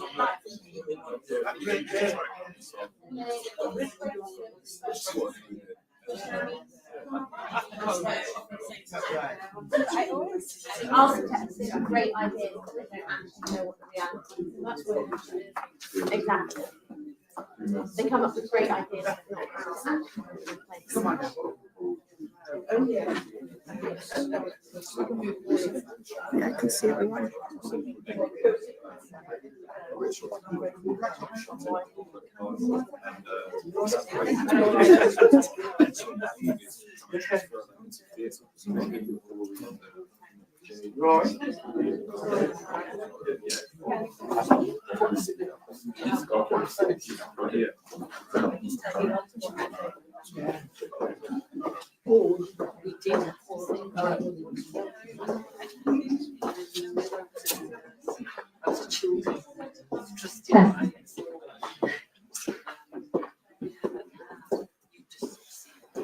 Okay, we'll make a start now for the last part of this evening's event. So, I'm going to be here. So what I thought would be nice this evening is just to hear from the members of the co-production group that have worked with me along this research journey, to find out a bit about, to share their views really about how they found the experience, and just some general thoughts really about the research. So I'm going to pose a question to the group, but it's very much an informal discussion about their experiences. And I haven't prepared them for these questions, so they're going to be thinking on their toes. So the first question is, how would you describe your overall experience? Anybody want to go first? Terrible. Oh, thanks, Ed. No, it's been a great opportunity to learn about a lot of things in different ways.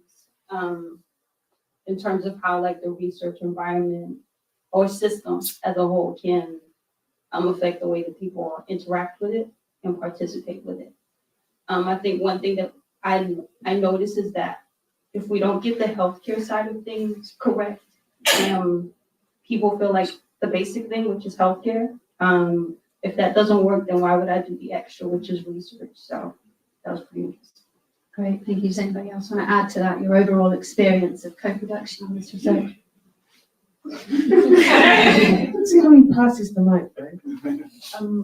It was a positive experience, and I think I said somewhere, for those who are old enough to remember the kind of FUBU brand, which is for us by us, right? And I felt that this process was very much a process that was co-owned or co-designed from the beginning. And the sense, I said to Shane earlier when he was outside, like trust is a currency, and in order to develop the trust, it started in the right way with lots of hope, I think, and ambition, but actually walking that journey, and I think it didn't happen to us, it was happening with us. And that was really, for me, an important dynamic. Thanks, Dion.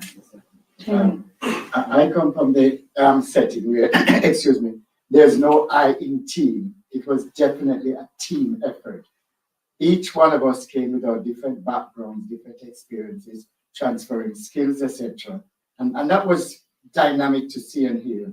All these positive Black people, some of whom I've known before, some who I was meeting for the first time, coming together, exploring and going through with our ideas and so on. And that for me was extremely positive to know. And sometimes we beg to differ because we're coming from different angles and so on. We're not going to always think alike, but we were able to compromise and meet each other halfway and so on.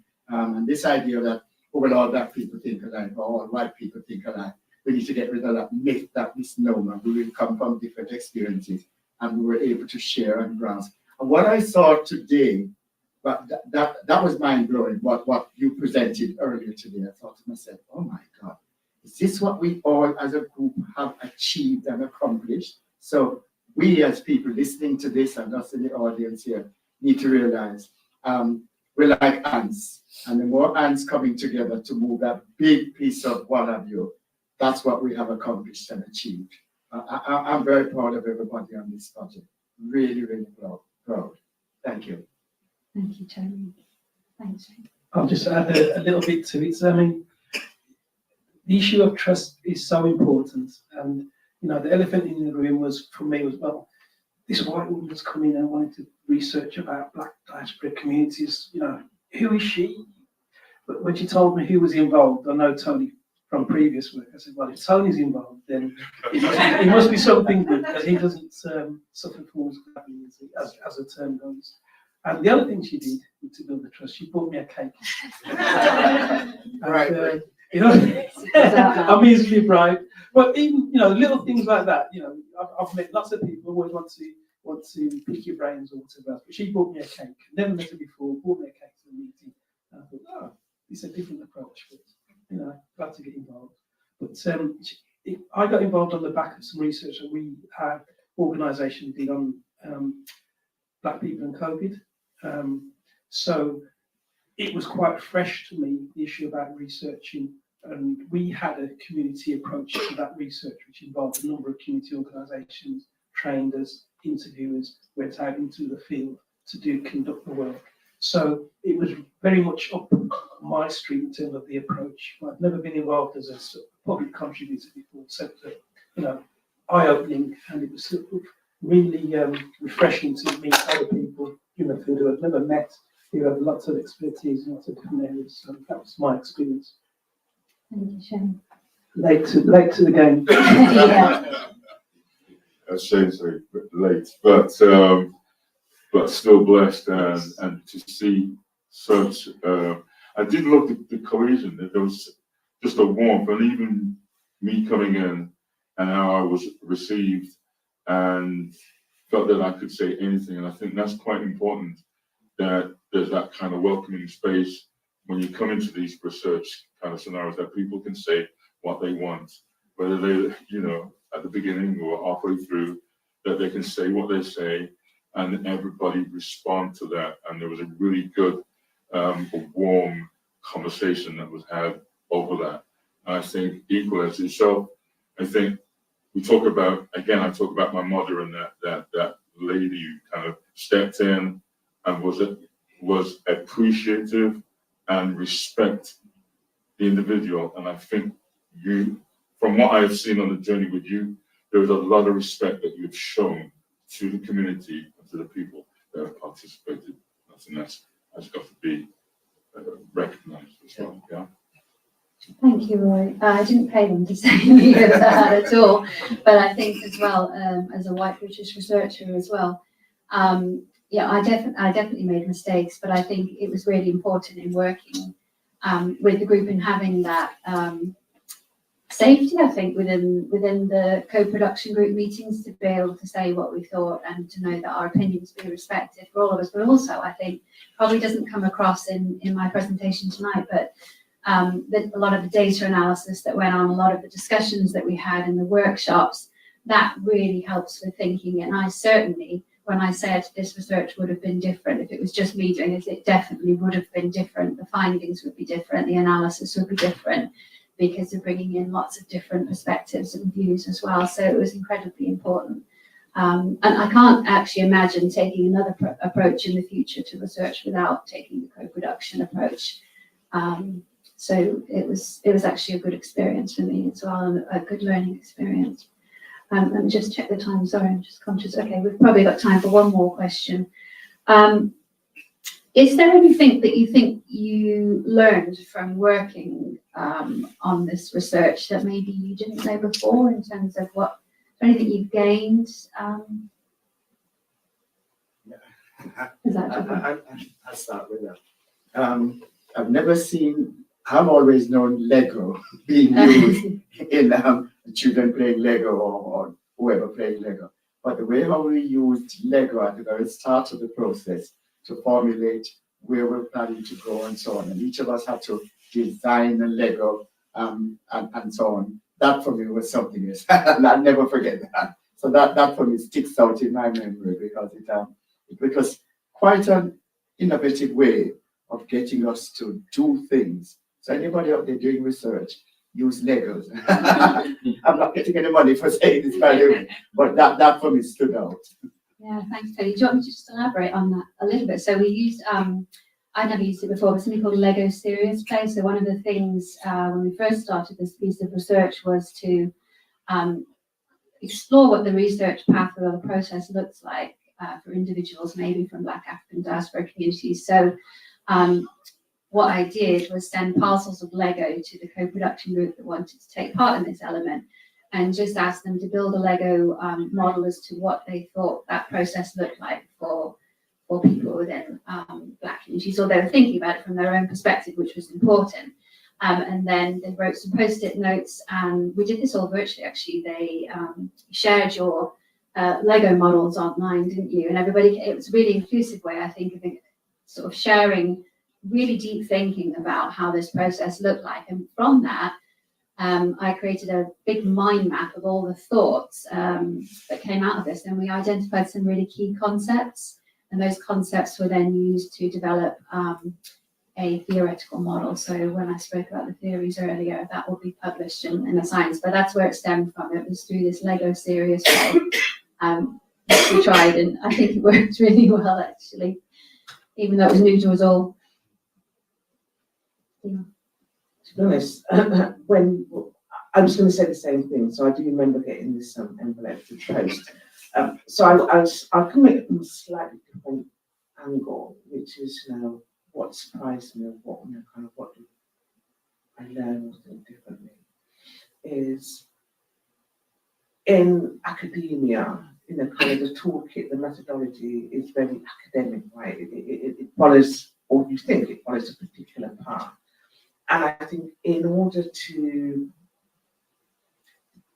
be open and thinking differently, I really valued and learned that actually there's ways you can develop different toolkits to inspire and engage conversation around what you think and what you feel.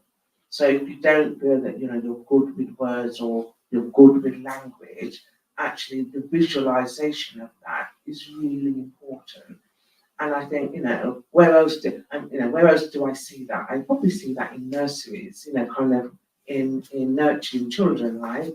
To express what they're thinking and feeling, but to use those tools in an academic study that is ultimately about the institutions and the communities is really innovative. And actually I was surprised myself, because I did kind of was in this, what is this?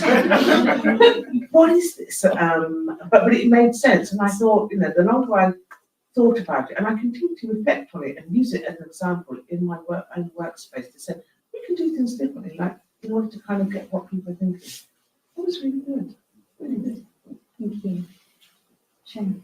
Do you remember the illustration that was up there? Where, you know, this artist had done this. I remember being part of that meeting, and the way that she was able to capture the actual conversation, because it was, you know, probably a half-day workshop, wasn't it? Yeah, or 3/4 of the day. So she was able to capture all that. And I remember there's a thing called, I think they call it Rich Pictures, that I did on a management course, which is back the same process, but to a much lower standard. But when I saw her with that illustration, it was brilliant. But the other thing that stands out for me, is that I think she captured it on the illustration where we talked about definitions, and we had this this debate where we felt strong enough to challenge. Well, you know, if your tutors are saying it's got to be defined, why has it got to be defined? Why do you have to define everything? You can't define everything, because a real life doesn't work like that. And that was the power of the group in terms of saying that message strongly, to say it doesn't. Not everything has to be defined or can be defined. So that was a glory. I think going on further from what you said was the importance of lived experience. Literature will not always highlight that lived experience. It's the people that you talk to that will give you what you can't find in the literature. It's what you do with that information and how you gain an understanding from that enables you to do anything meaningful with whatever you find. And I think moving forward in any work that I would do with communities, it's helped me to understand ways to engage people. And don't always have that research at the big institutions. Sometimes you need to go closer to where the people are at in order to improve that engagement and to increase the chance of them being able to see themselves as participants or collaborators, or even the research going in to learn, and not to like just drop yourself there, but to invest in relationships and to invest in the community, and in some way, whatever that payment looks like, whether that's time or opportunities or spaces, is to understand what is most important to the community so that you can inform systems and policies, hopefully, eventually, to ensure that we're not constantly getting people research fatigue where we have all these outputs all the time, but nothing's done with it. So, yeah. Thanks, Violet. Thank you. Well, did you want to finish up? I'm just going to say hope. I think after because like I said, you do get tired. You've seen it before. I've gone into poetry and become an artist because I have been tired of being in these meetings, leading on these things. And I think I have more freedom through my poetry and art to express and say it without having my hands tied, etc., etc. But there's something I feel with this co-production, and I love that term, and I love that kind of equal thing going on, and I like that idea that it's not just an individual, but there's the we. That gives me hope that yeah, something's going to happen, or something. There's going to be at least a ripple in this madness of sea that we find ourselves. Yeah. Thank you so much. I think that's the perfect ending, actually, to that discussion. I really appreciate it. But hopefully that's given you a flavour of some of the co-production experience and how we've worked on this. I've got 2 minutes. I just think there's people that can't. There might be somebody who actually think this is terrible and want to say something. We've got 10 minutes, so we've got 10 minutes to show the film. So we probably should start the film. Is that all right? And then you can send me if you have any questions, or if you want to have another opportunity where we just have a question and answer session, we could perhaps do that in the future. So it'd be great to have any feedback. You can just email me directly and let me know about that. But we'll start the film now, because this is a preview. So this film is only live tonight, but once it has been finalised, I will share it with you all so that you can share it. Yeah. Just bear with us for a moment. For those of you online and in the room, we're just going to press play and hope technology is on the side. I can turn my microphone off so it doesn't interfere.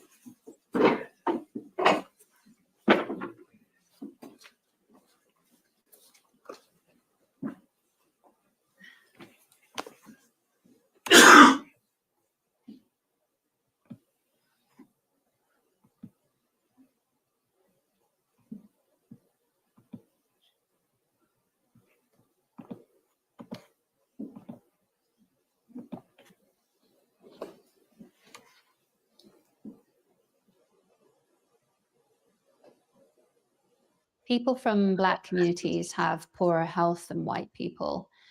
There aren't enough people from Black communities included in health and care research. Health and care research is how researchers try to find out more about health and how it can be made better. And so it's really important that Black people are included so they can access new treatments and to be able to understand their needs better. We need to understand how inclusion and participation can be made better to improve the health outcomes of people from Black communities. So this research aimed to do that. This research took a co-production approach, which is a way of working in equal partnership, sharing power, and it played an important role in the design, delivery, and the way in which the findings of the study would be shared. I worked with a group of individuals from around the health and care research system who also self-identified as being part of a Black community. And it was important to centre the voices of Black people in this research. And one of the ways we decided to share the findings to make it more meaningful to communities was to work with a poet to create more of a connection between the research and communities. And it brings a real human element to the research and a way of communicating the scientific findings in a non-academic way.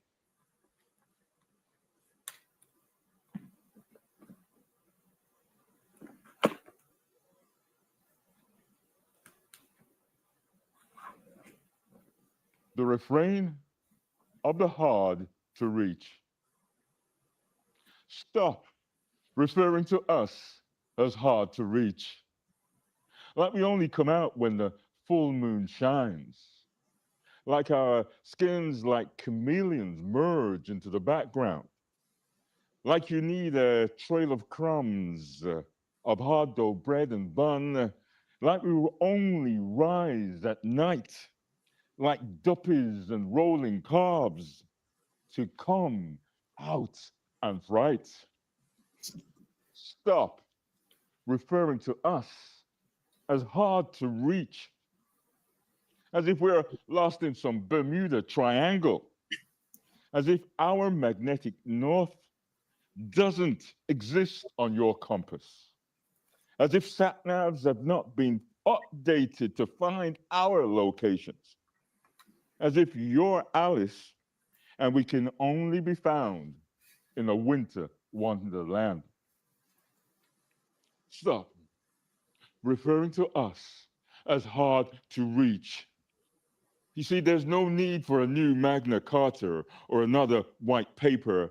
Your walls are already papered. Your floors are already covered. Your ceilings are a whitewashed canvas of all our stories. Just ask Lucius, Septimus Severus, John Blank, Ira Aldridge, Mary Prince, and Mary Seacole, Lord Kitchener, and Benjamin Zephaniah. They have already told our stories. Stop referring to us as hard to reach. We're not asking you to wade deep or walk on waters. We're not asking you to turn water into wine or roll back the stone, because we are alive. We rise early in the fold of the morning. We're in the corner of your eyes as you rush to work. We're the same people returning home, next door, in the edge of the night. We're not asking you to walk an extra mile. We can simply be found in the land of love your neighbor, or walk through the doors of when you cry, I cry, and enter the clearing of 5 loaves and 2 fishes when served with love. Oh, Love that knows no boundary, no heights, no depths, no lengths, to find he, she, or they, wherever they can be found. Huh. Please, please, please stop referring to us as hard to reach.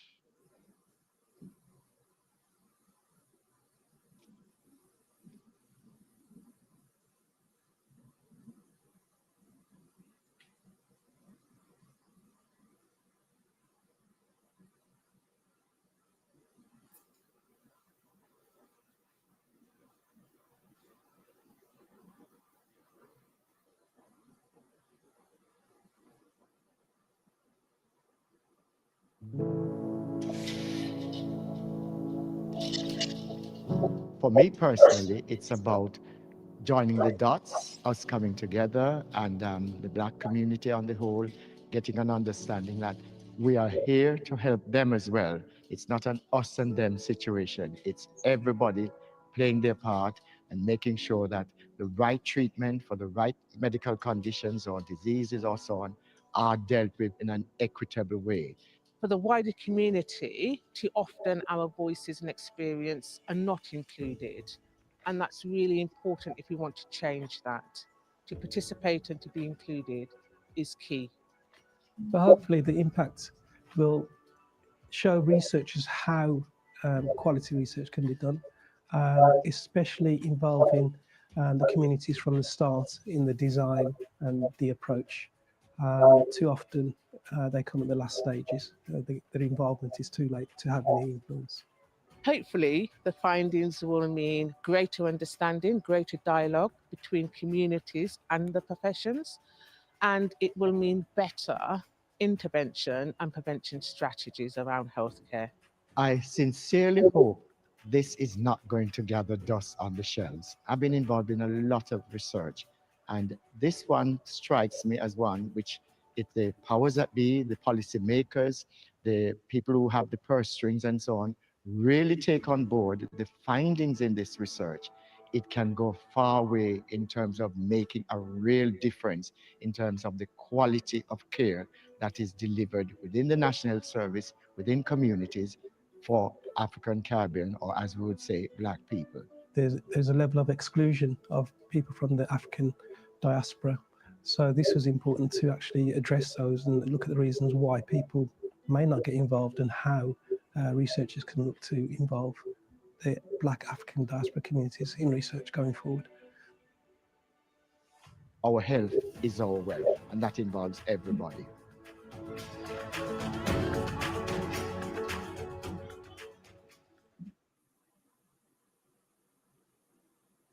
The findings of this research unveiled 4 key areas in which we can work on to create a more inclusive health and care research system. And those 4 key areas are around looking at the organizational cultures that may be preventing relationships from forming with Black communities. It's about getting the balance right and making sure as researchers and funders and policymakers, we don't lose sight of the human elements of health and care research in our processes, strategies, and targets, and that we place more value on strengthening ties with Black communities. And that may mean creating more space to do this, as well as creating a stronger culture of openness to talking about racism and encouraging researchers to integrate more into underserved communities so that they become familiar, relatable, and trustworthy. And that could mean changing policies, practices, and behaviors to create more equal power dynamics so that health and care research is not just for those who are more privileged in society, but for everyone. Stop. Stop. Stop. Stop referring to us as hard to reach. Stop referring to us as hard to reach. Stop referring to us as hard to reach.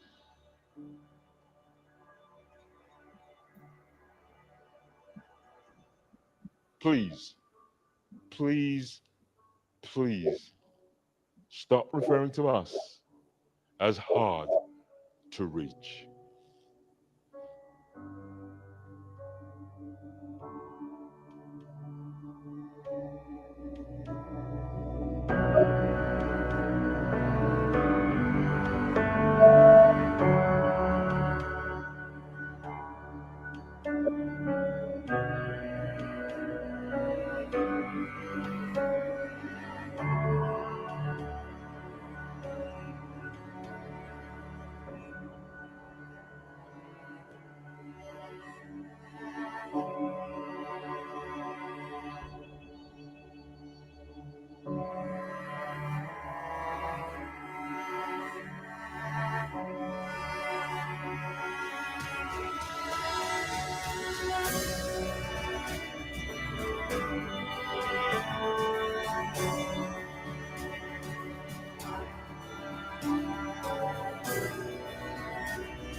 And that's the end of our event tonight. We thought we'd just share that with you. That's something we're going to be sharing very soon with our networks and around the country. Thank you very much. Thanks everybody for coming tonight. Thanks everyone online as well. Good night.